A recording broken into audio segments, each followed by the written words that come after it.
Hey everyone, welcome to CRJ 203, Community Corrections, Probation and Parole.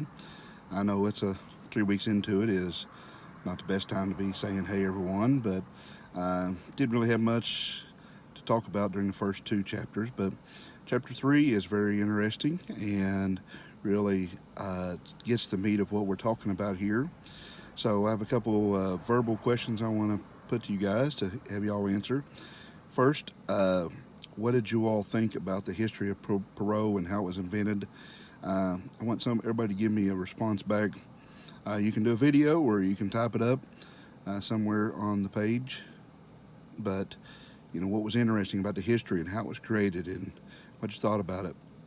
And also, if you paid attention to the chapter or the section on the statistics on federal versus state parole and inmates and how that was, he's talking about it, kind of minimize or like there's a big difference, and there is a big difference in federal and state inmates and how they're handled and how they're dealt with.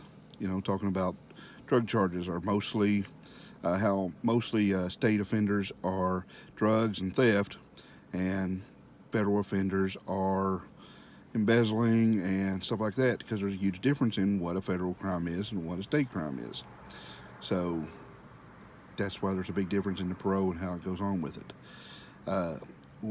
Two other little things is federal. When you have a federal statute, you have to do 90% of your sentence before you are eligible for parole. In the state of Kentucky, if you only have one charge, if you get one charge, you would do 15% of your time before you're eligible for parole. But if you have multiple charges, so say you get 2 5-year sentences, Kentucky always make you serve, they're always concurrent, they're not consecutive. So that means you only serve 5 years, but parole, you're eligible for one time, 15%. If you have multiple, it's 20% of the total. So if you have 2 5-year sentences, then it means you're 20% of 10 years rather than 15% of 5 years. So if you have 2 charges, 2 5 years, you'll be eligible for parole after 2 years. But if it's a 5-year, 15% is 8 months? So huge difference. So that's what Kentucky is.